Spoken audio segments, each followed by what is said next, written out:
Quality public television is made possible through the financial contributions of viewers like you, who invite you to join them in supporting UNC-TV.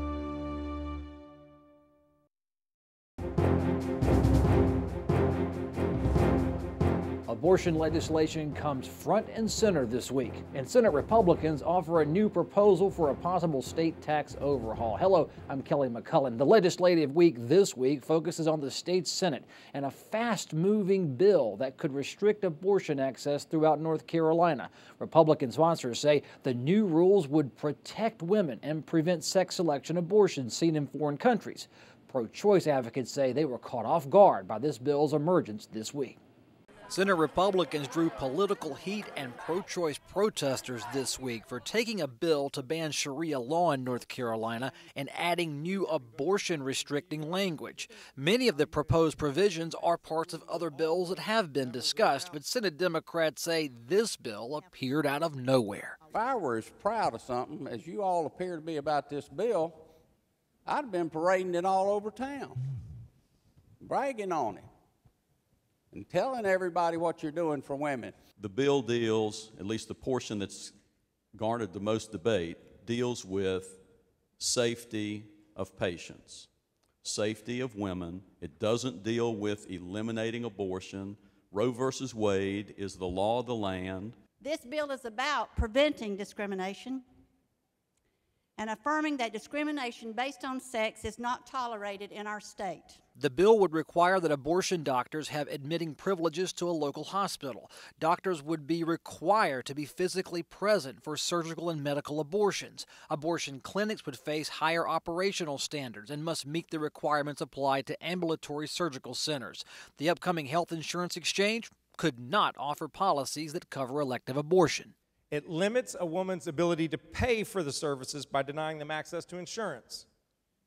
This is so even though the Affordable Care Act requires that there be no taxpayer money go to pay for an abortion. We all could have a choice if we want to help contribute to a fund for Carolina. It's called Carolina Abortion Fund. And it's a nonprofit that helps low-income families that might be facing abortion. The bill would also ban sex selection abortions, and when you roll the provisions together, Senate Republican leaders say they are addressing issues raised by the case of Philadelphia abortion doctor Kermit Gosnell. Gosnell was convicted of 3 counts of murder stemming from activities at his Philadelphia, Pennsylvania abortion clinic, including botched abortions. What was happening in Philadelphia was not safe, was not legal, and by limiting access to safe, legal reproductive health care, you actually perpetuate the possibility that that might happen. The legislation has cleared the full Senate, but still needs House concurrence, or lawmakers will enter negotiations on a possible compromise. For all the debate, there was no discussion on whether state courts should be banned from recognizing Sharia law. Governor Pat McCrory has issued a written statement about the Senate's handling of that abortion bill. He says, quote, "When Democrats were in power, this is the way they did business. It was not right then, and it is not right now, regardless of what party is in charge or what important issue is being discussed. The process must be appropriate and thorough." Over to tax reform, where open and closed-door discussions have been thorough, Senate Republicans are offering a new tax overhaul package. It appears to be a nod towards the House and governor's positions that tax policy must change, but not in wholesale fashion. Senate Republicans spent a very light legislative week by focusing on their revamped tax overhaul legislation. Just a few weeks ago, the Senate was poised to pass a Republican tax reform plan, but pulled it. Since that time, we've participated in a number of intense, but I would say productive conversations with our House colleagues. We've made a lot of progress, and we've reached consensus in a number of key areas. Earlier in 2013, the Senate's tax reformers proposed eliminating most personal and corporate income tax credits and deductions, some quite popular politically.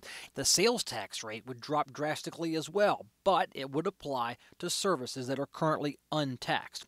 The McCrory administration and House leaders opposed such sweeping fundamental reform, countering with more modest rate reductions, a narrower sales tax base expansion, and the savings of popular tax breaks and deductions. Senate leaders say this week they've bent while preserving portions of their original tax vision. It significantly reduces the state's personal income tax rate. It phases out the corporate income tax rate. It cuts the business franchise tax, and it caps the gas tax, while accepting the House's position on most items in contention. How much are you holding for yourself in this tax reform proposal? It looks like we gave all in to them. I think they should love this. It looks like their plan. So it's a good plan. Not what we wanted, but it's a good plan. The Senate's new tax overhaul package is in many respects a splitting of the differences between the House and Senate. The Senate is now offering a flat personal income tax rate of 5.75% beginning in 2014 for all income brackets. The overhaul would save standard deductions, $15,000 for married couples filing jointly, $12,000 for head of household, and $7,500 for couples who file separately and for single tax filers. That once proposed 0% income tax bracket has been dropped in favor of saving those deductions. Filers could choose between the standard deduction or itemized deductions. Democratic Mecklenburg County Senator Joel Ford supports a tax structure renovation. He says he's not sure this particular bill gets it right. There are different theories about what's going to stimulate job growth, but lowering the personal income rate and then eliminating the corporate rate, that has not proven to work. So it's going to be interesting to see how it works in the state of North Carolina. High-income earning North Carolinians pay the highest income tax rates. Statistically, the high-income personal income tax bracket would drop the most, from 7.75% to the proposed 5.75%. Republicans say that all taxpayers will see state income tax rate reductions, but Senate Democrats are seizing on the high-income tax cuts, saying that's where most of the Senate GOP tax reform proposal's benefits would flow. It ends up taking $1 billion out on the out years from a recession level budget that we have in North Carolina, and by cutting the income tax to a flat tax rate has the consequence of giving a third of the benefits from the income tax cut to the wealthiest 1% of taxpayers in North Carolina. What this plan does is it provides an additional $600 million to fund growth in government in 2014-15, another $600 million above that to provide growth in 15-16, another $800 million to provide growth in 17-18, and another almost $1 billion in 17-18. One of the big differences that many of us have on the issue of size of government and growth in government is how much is enough. It is my view that this is enough. Future state government spending would still grow under the Senate's GOP tax overhaul. It would just grow more slowly than House leaders expect in its version of tax reform. There's over $1 billion in revenue difference by 2018. I don't think you'll find anyone that thinks the tax reform is everything they want or it makes us the greatest in the nation or moving forward. Those are things you build over time. But I think these are some incredible steps we can take right now. Many Republicans believe state revenue should not change while lawmakers determine a new tax structure. But Mitchell County Senator Ralph High says, review North Carolina's recent economic past. It might be the best indicator that tax changes are needed and revenue neutrality may not be as important as alleged. I think the first thing you do is you look at our current system as our tax and what the results of that have been, where it's put us in the nation in unemployment, how easy it is to start and grow a business and for businesses to be successful in this state. And I don't think there's any other way to look at our current tax system and say there's your failure. Looking beyond that flat personal income tax rate, the Senate tax overhaul would allow unlimited deductions on charitable contributions, but it would cap mortgage interest deduction and real estate property tax deductions at $15,000. Social Security benefits would not be taxed, and the child tax credit is preserved. The estate tax would be eliminated. At what point does a bill like this, when you peel it back, does it become less reform and more in context of an overhaul and become a straight tax cut package that Republicans believe will stimulate the economy? I don't think this is a tax cut. I think it is a tax reform, not as deep as we wanted, not as much on a broad-based sales tax basis, which I think ultimately we're going to have to get to one day in order to have stability. But I think this is a good step forward to bring in more jobs and bring in more businesses. Cabarrus County Republican Senator Fletcher Hartzell worked on earlier versions of tax reform legislation this session. He says this current Senate tax plan is a hybrid of overhaul and traditional Republican tax cuts. It does modify and eliminate a number of very technical provisions that clutter up the code. At the same time, it does reduce the tax burden in a number of areas over time.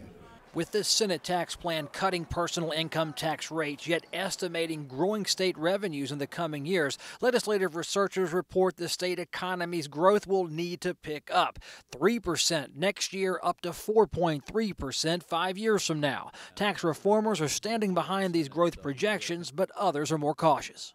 If I have a concern about this particular package of the bill, it's the out years of the proposal, because they are estimates. That is what they are, that is what they have always been, that is what they will remain.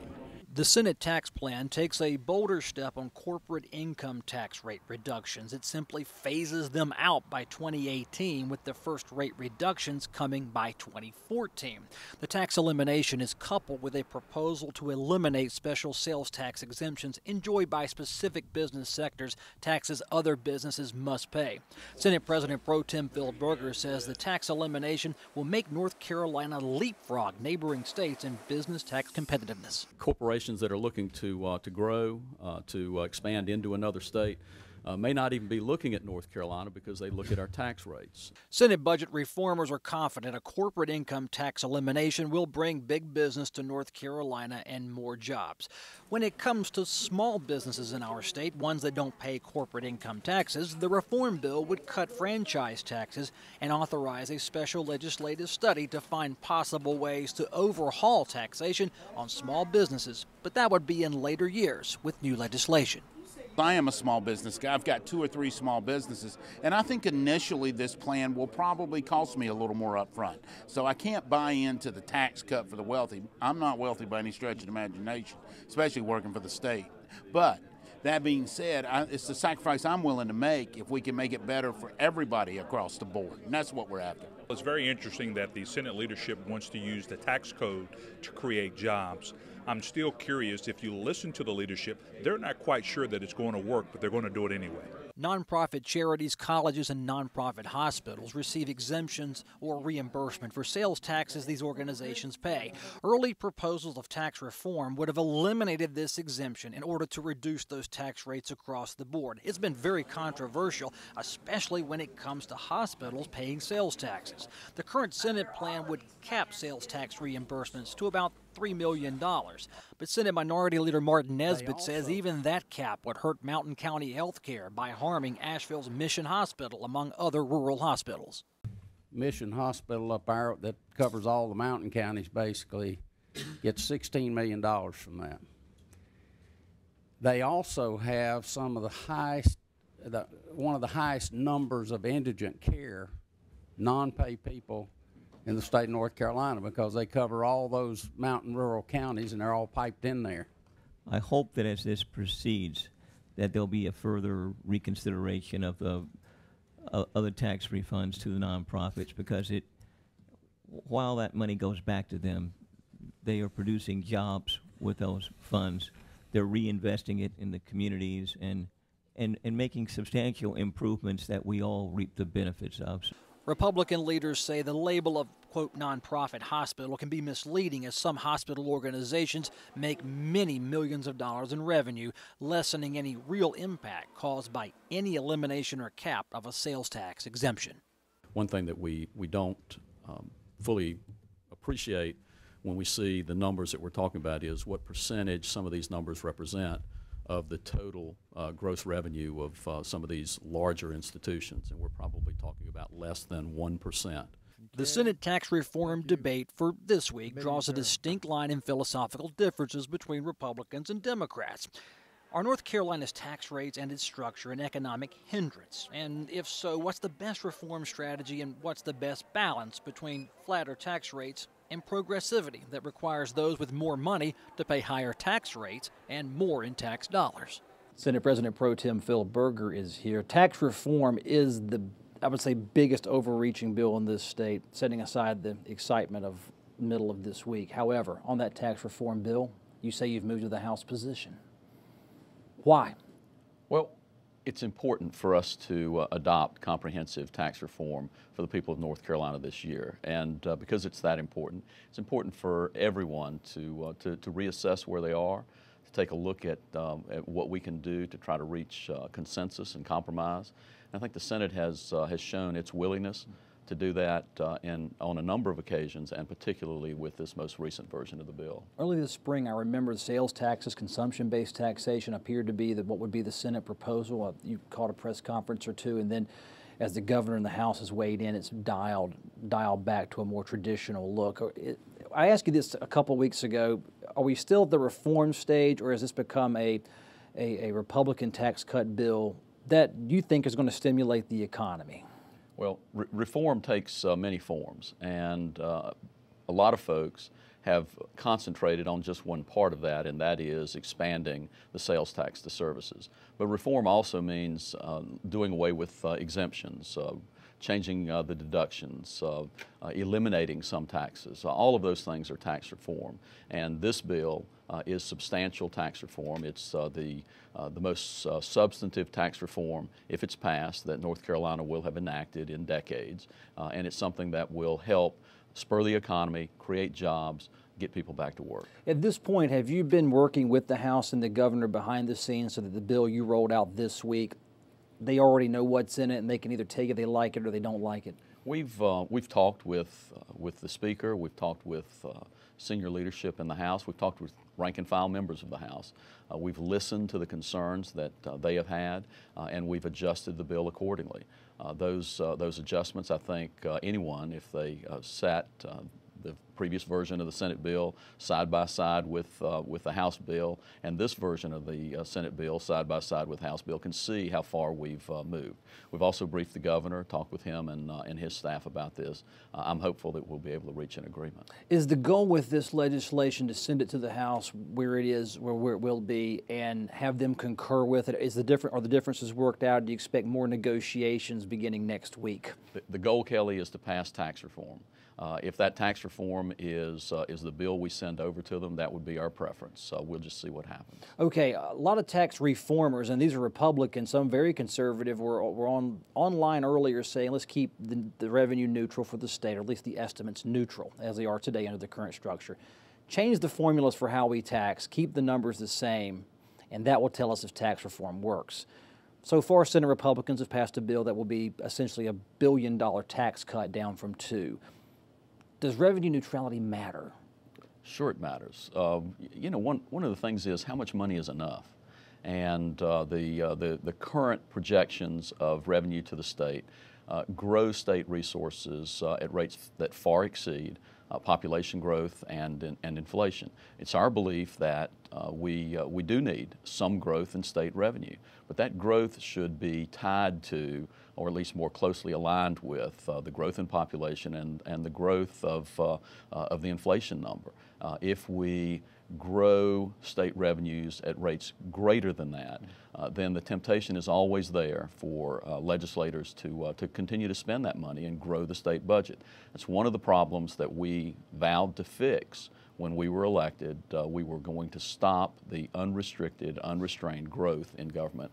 We think this tax reform plan not only reforms our tax code, but helps inject some discipline into the spending side of things. The sales tax exemption, I can hear rural hospitals now, I've heard them this week saying, if you make us pay sales taxes, you're going to hurt our patient care, hurt the bottom line. It's been repeated now for several weeks, and rural folks will be hearing this. What does your tax reform bill do to rural hospitals that are nonprofit, that don't pay sales taxes, that could pay sales taxes theoretically under your plan? You know, we've listened to the concerns that have been expressed from the nonprofit community. We've adjusted the bill. I would say that there are rural hospitals out there that under some earlier versions of the bill would not have been entitled to sales tax refunds. I would say under this version of the bill that every rural hospital in the state of North Carolina will get a full refund of any sales tax that they've paid. The only fireworks down here this week will be this abortion bill that popped up on Tuesday night. Simply, it came out of nowhere to a lot of people, but a lot of the bill has been written and discussed before. Why go that route? And what does it mean for North Carolina? And what do you say to the protesters who showed up this week to say they didn't like the way you did that? You know, we've said a number of times that that elections have consequences, and the provisions that are in the bill that's before the Senate are provisions that that have passed the House for the most part. The Senate was to take those up at some point. It happens to be this week.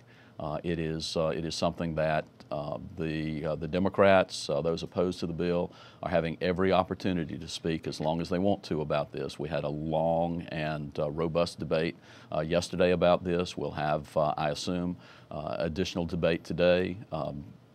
You make your points, you discuss how you feel about things, you take a vote, and then you move on. Thank you, Senator Berger. Thank you.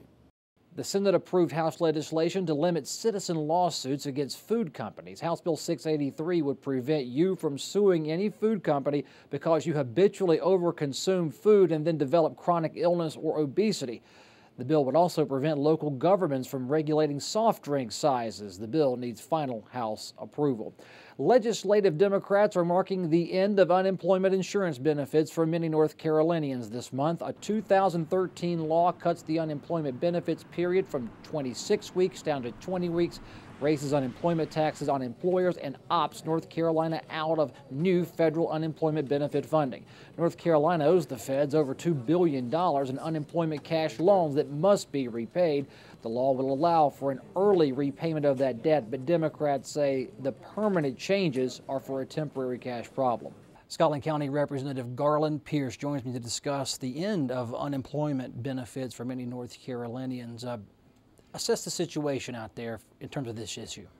I'm just amazed at the number of people that I know personally from my district, which is Scotland, Hope, Robertson, Richmond, the number of people that have lost their benefits and the impact that it will have on the local community in terms of the money that would come into the economy would no longer be there.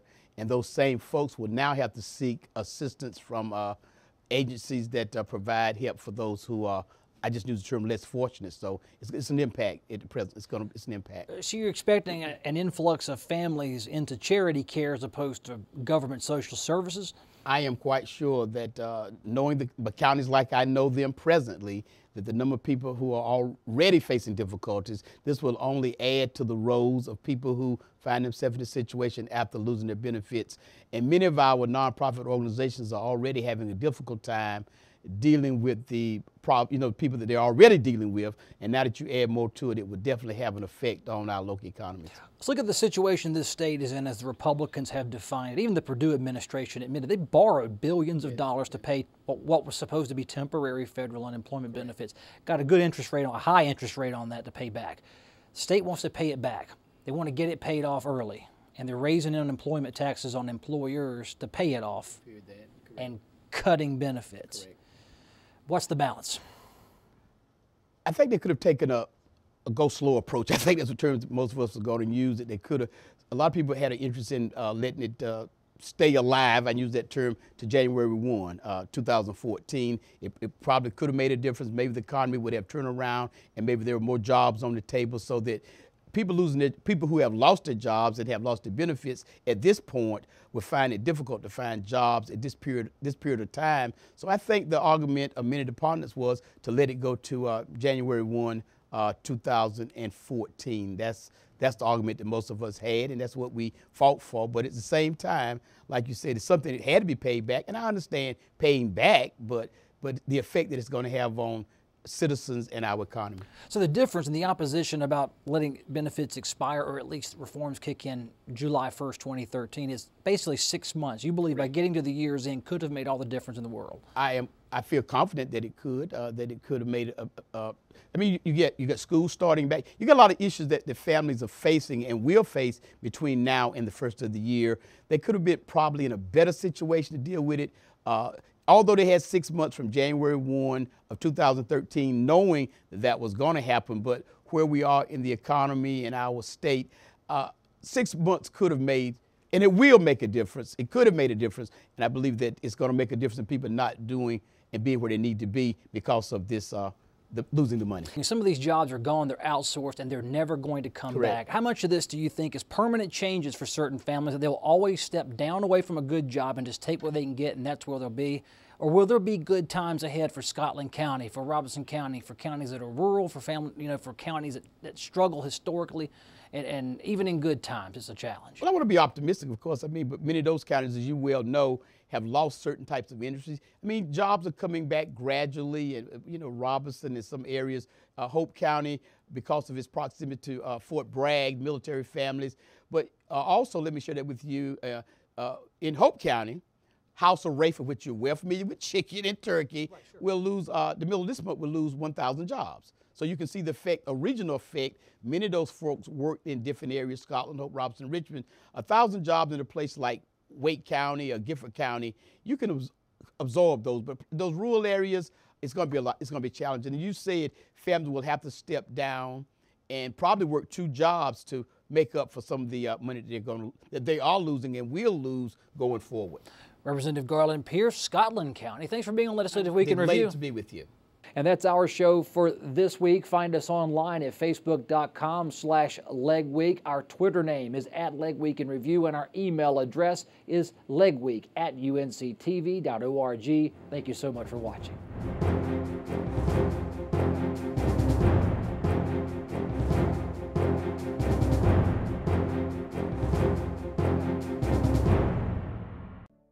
Quality public television is made possible through the financial contributions of viewers like you, who invite you to join them in supporting UNC-TV.